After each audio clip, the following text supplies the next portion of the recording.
Baik, Assalamualaikum warahmatullahi wabarakatuh. Kenalkan, nama saya Aldo Yarisito Zulfa, NIM 19059127. Pada kesempatan kali ini, saya akan menjelaskan tentang fungsi, tujuan, manfaat, dan tahapan manajemen risiko. Baik, yang pertama kita akan membahas tentang fungsi manajemen risiko. Manajemen risiko atau risk management memiliki fungsi perencanaan, pengaturan, pemimpinan, dan pengontrolan aktivitas sebuah organisasi untuk meminimalisir risiko pendapatan perusahaan. Selanjutnya yaitu tujuan manajemen risiko. Tujuan manajemen risiko yang pertama yaitu menetapkan risiko-risiko yang ada di dalam perusahaan telah teridentifikasi dan dinilai, serta sudah dibuatkan rencana tindakan untuk mencegah dampak dan sesuatu yang akan terjadi. Yang kedua yaitu menetapkan terhadap rencana. Tindakan yang akan dilaksanakan secara efektif dan dapat meminimalisasi dampak dan kemungkinan terjadi dalam risiko manajemen. Yang ketiga, menaikkan efektivitas dan efisiensi manajemen dengan semua risiko yang dapat menghalangi proses perusahaan yang akan diidentifikasi dengan benar. Terlibat cara untuk menyelesaikan masalah kelancaran proses perusahaan telah diantisipasi sebelum sehingga jika akan terjadi gangguan tersebut terjadi, perusahaan dengan siap untuk menyelesaikan dengan baik. Tujuan manajemen risiko yang keempat yaitu bangun manajemen perusahaan dalam pengambilan keputusan dengan memberi informasi terhadap risiko-risiko yang ada di perusahaan, baik risiko strategis maupun kegiatan fungsi atau proses bisnis. Yang kelima, lebih dapat menjamin yang wajar atas pencapaian sasaran perusahaan dengan terselenggaranya manajemen yang lebih efektif dan efisien. Hubungan dengan pemangku kepentingan yang semakin membaik, kemampuan mengatasi risiko perusahaan yang juga telah meningkatkan, termasuk risiko kepatuhan dan hukuman. Dalam satu tujuan, risiko itu terbagi dua. Yang pertama, tujuan sebelum terjadinya risiko. Ada tiga. Yang pertama, sesuatu yang bersifat ekonomis. Kedua, sesuatu yang bersifat non-ekonomis. Yang ketiga, sesuatu yang harus dilakukan terhadap pihak ketiga atau di luar perusahaan. Tujuan yang kedua yaitu tujuan setelah terjadi risiko. Yang pertama, menyelamatkan permasalahan perusahaan. Kedua, menjalankan tugas perusahaan sehingga tetap berlanjut. Ketiga, mengatasi agar pendapatan perusahaan tetap berjalan. Yang keempat, pertumbuhan usaha bagi perusahaan yang sedang dijalankan mengembangkan usaha berlanjut.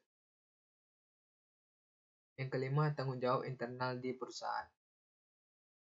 Selanjutnya kita akan membahas tentang manfaat manajemen risiko.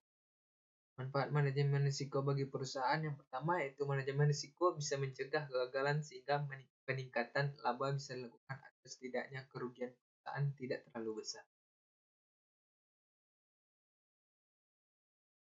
Yang kedua, manajemen risiko bisa melindungi perusahaan dari risiko buruk karena kreditor, pelanggan, dan pemasok lebih menyukai perusahaan yang dilindungi, mungkin dengan asuransi tertentu sehingga secara tidak langsung akan meningkatkan public impact. Ketiga, manajemen risiko bisa memberikan informasi dan perspektif pada pihak manajemen perusahaan tentang profil risiko serta perubahan yang mendasar tentang produk, pasar, lingkungan bisnis, dan perubahan lainnya yang diperlukan dalam proses manajemen risiko. Manfaat manajemen risiko selanjutnya yaitu manajemen risiko bisa membuat cadangan yang memadai untuk mengantisipasi risiko yang terukur sehingga potensi kerugian yang relatif lebih besar bisa dihindari. Selanjutnya, manajemen risiko bisa menghitung dan mengukur besarnya risk exposure dan menetapkan alokasi sumber-sumber dana sekaligus limit risiko yang lebih tepat. Selanjutnya yaitu tahapan manajemen risiko. Yang pertama, penentuan konteks. Sebelum mengidentifikasi risiko, hal pertama dan utama kali yang harus dilakukan perusahaan adalah menetapkan rencana jangka panjang atau RJP, rencana kerja anggaran atau RKAP, dan Key Performance Indicator KPI. Penetapan konteks akan memudahkan perusahaan mengidentifikasi dan melakukan tahapan-tahapan selanjutnya. Selanjutnya, identifikasi risiko. Identifikasi risiko bertujuan untuk mengenali dan mengetahui segala bentuk sumber bahaya serta aktivitas yang berisiko pada proses kerja. Penilaian risiko adalah tahapan untuk menentukan besarnya risiko dengan mempertimbangkan keparahan yang terjadi untuk nantinya dapat dikendalikan. Adapun sebagai tindak lanjut dari proses ini yakni mengevaluasi risiko. Salah satu bentuk nyatanya adalah apakah risiko dapat diterima atau tidak dengan risiko sesuai dengan standar yang digunakan. Selanjutnya, pengendalian risiko.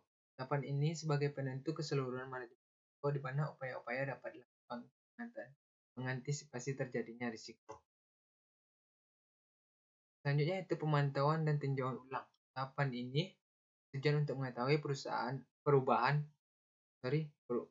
perubahan dan seberapa efektif sistem dilaksanakan. Pemantauan pengendalian risiko perlu dilakukan minimal setiap 3 bulan. Komunikasi dan konsultasi. Komunikasi adalah bagian terpenting di mana setiap informasi mengenai manajemen risiko harus diketahui oleh semua pihak. Adapun pihak tersebut antara manajemen pekerja, pemasok, kontrak, dan masyarakat di sekitar perusahaan.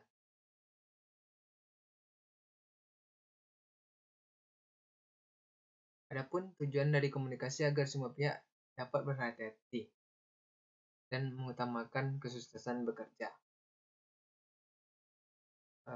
Baik, mungkin sekian penjelasan materi dari saya.